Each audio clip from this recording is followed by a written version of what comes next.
India आजकल, सच खबर हर पल। हेलो दोस्तों, नमस्कार। मैं हूं आईपीएस यादव और आप देख रहे हैं इंडिया आजकल, सच खबर हर पल। पेश है आज का वीडियो।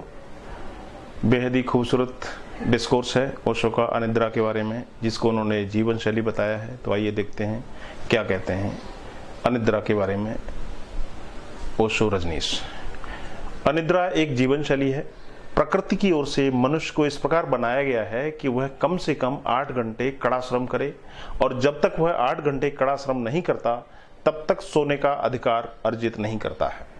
और जैसे जैसे कोई समाज समृद्ध होने लगता है, लोग ज्यादा मेहनत नहीं करते और उनके लिए काम करने की जरूरत नहीं रह जाती। उनका काम दूसरे लोग कर देते हैं। ये लोग सारा दिन ऐसे छोटे मोटे काम करते रहते हैं जिनको करने में इन्हें बड़ा मजा आता है, लेकिन ये छोटे मोटे काम उस तरह का कड़ा श्रम नहीं होते जैसे किसी लकड़हारे को लकड़ी काटनी हो या पत्थर तोड़ने वाले को पत्थर तोड़ना पड़ता है। मनुष्य शरीर इस प्रकार बना हुआ है कि 8 घंटे के कड़े श्रम के बाद उसे स्वभावतः यानी अपने आप नींद आ जाती है, ताकि ऊर्जा फिर से ताजी हो सके। लेकिन जिसने बहुत धन कमा लिया हो, उसे भी यदि 8 घंटे लकड़ी काटना पड़े तो वह कहेगा कि मैंने इतना धन किस लिए कमाया है। अगर इतना धन कमाने के बाद भी मुझे लकड़ी काटने पड़े तो धन कमाने का कोई अर्थ उसे नहीं नजर आता है। लकड़ी ही काटनी थी तो वह बिना लखपति बने भी लकड़ी काटी जा सकती थी। यदि अमेरिका में 5 करोड़ लोग अनिद्रा के रोग से पीड़ित हैं तो इसका इतना ही अर्थ है कि वे सो पाने का अधिकार अर्जित नहीं कर रहे हैं। वे ऐसी परिस्थिति पैदा कर रहे हैं जिसमें नींद अपने आप आ सकती है। गरीब देशों में तुमने इतने लोग अनिद्रा से पीड़ित नहीं देखे होंगे। यह बात तो सदियों से सबको पता है कि भिखारियों को सम्राटों से बेहतर नींद आती है। शरीर का काम करने वाले बुद्धिजीवियों से ज्यादा अच्छी तरह वो सो लेता है। गरीबों की नींद अमीरों से ज्यादा गहरी होती है, क्योंकि उन्हें अपनी रोजी रोटी कमाने के लिए कड़ी मेहनत नहीं करनी पड़ती है।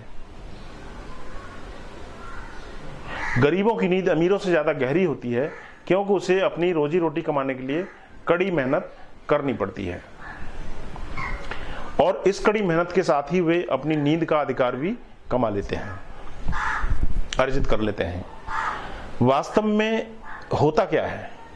सारा दिन तुम आराम करते हो, फिर रात को बिस्तर में करवटें बदलते रहते हो। इतना ही व्यायाम तुम्हारे लिए बाकी बचा है, और वह भी तुम करना नहीं चाहते हो। जितनी करवटें बदल सकते हो बदलो। अगर पूरा दिन तुमने आराम किया है तो रात को नींद नहीं आ सकती है। तुम्हारा शरीर पहले से ही आराम ले चुका है। जो लोग अनिद्रा के शिकार हैं, यदि वे सच में ही उससे छुटकारा पाना चाहते हैं तो उन्हें इसे बीमारी नहीं मानना चाहिए, और डॉक्टर के पास जाने से इसका कोई भी लाभ नहीं होगा। उन्हें चाहिए कि वे अपने बगीचे में काम करें। अगर बगीचा नहीं है तो आसपास सामाजिक काम करें, और नींद लाने की कोशिश कृत्रिम रूप से न करें।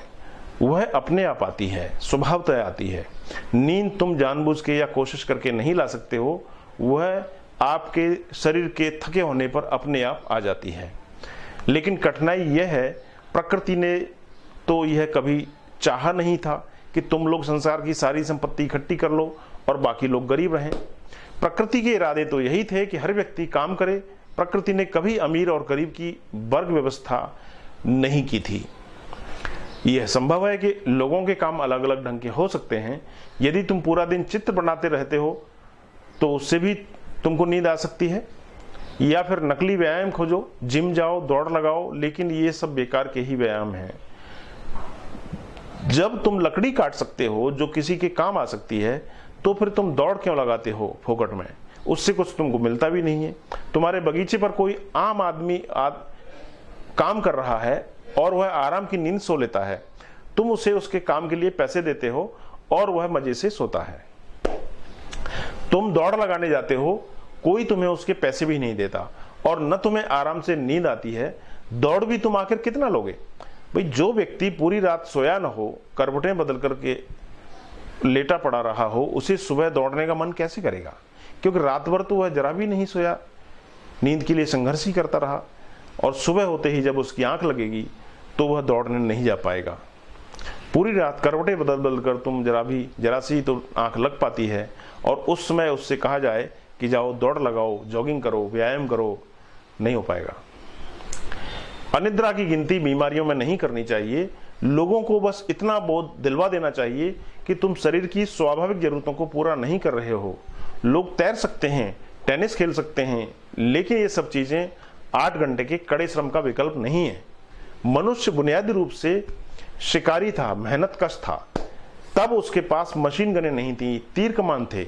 जानवरों के पीछे उसे दौड़ना पड़ता था या खेत में हल चलाना पड़ता था, और यह पक्का नहीं होता था कि हर रोज उसको भोजन मिल ही जाएगा, क्योंकि रोजाना मेहनत करने के बाद भी उसको शिकार मिल जाएगा या उसके खेत में अन्न उपज जाएगा, इसकी कोई गारंटी नहीं थी। पूरा दिन वह जानवरों के पीछे दौड़ता था, और अक्सर ऐसा होता था कि वह एक भी शिकार नहीं पकड़ पाए। बुरी तरह से थके हुए खाली हाथ उसे घर लौट के आना पड़ता था, लेकिन वह नींद तो अर्जित कर ही लेता था। तुम्हारा शरीर अभी भी तुमसे उसी श्रम की मांग कर रहा है, और यह तुम्हारा चुनाव है कि वह श्रम तुम किस प्रकार करना चाहते हो। फिर अनिद्रा अपने आप ही दूर हो जाएगी। उन 5 करोड़ अनिद्रा पीड़ितों को किसी सहानुभूति की आवश्यकता नहीं है।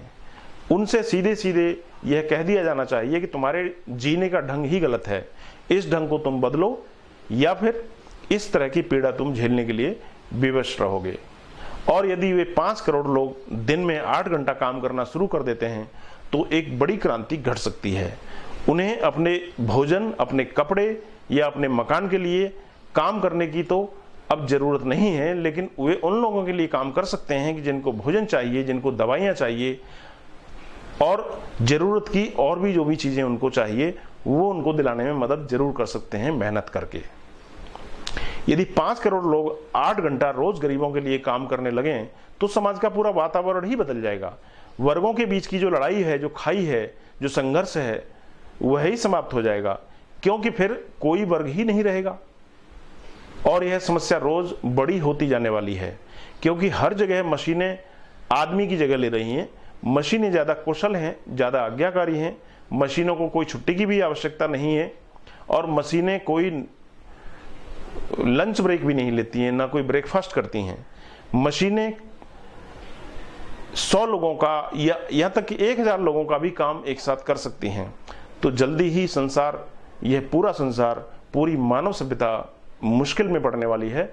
आने वाले दिनों में अनिद्रा सबसे बड़ी समस्या होगी। जैसे जैसे विज्ञान ने तरक्की की है, अनिद्रा एक बड़ी चुनौती के सामने उसकी खड़ी है, क्योंकि जब सब मशीनें काम संभाल लेंगी तो आदमी खाली हो जाएगा और उसे काम करने के लिए तनख्वाह मिलेगी, काम न करने की तनख्वाह मिलेगी।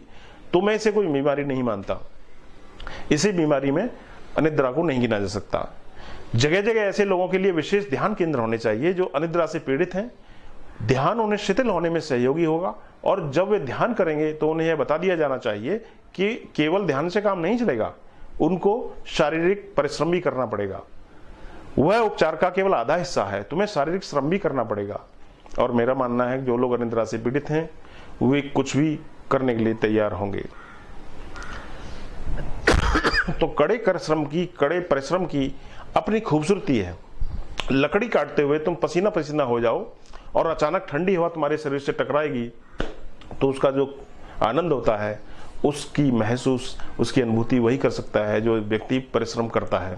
और जो परिश्रम नहीं करता है वह नहीं जानता है उसका आनंद क्या होता है। तो गरीब आदमी के भी अपने ऐश्वर्य हैं, केवल वही उनके बारे में जानता है। तो ये था दोस्तों ओशो का प्रवचन the path of the mystic से, सौजन्य ओशो इंटरनेशनल फाउंडेशन पुणे। धन्यवाद। अगर यह डिस्कोर्स का वीडियो आपको अच्छा लगा हो तो आप मेरे वीडियो को लाइक, कमेंट, शेयर और सब्सक्राइब जरूर करें, क्योंकि आपके इस सहयोग से ही हमको आगे बढ़ने की और ज़्यादा वीडियो बनाने की प्रेरणा मिलती है। तो आप देखते रहिए इंडिया आजकल, सच खबर हर पल। नमस्कार। इंडिया आजकल, सच खबर हर पल।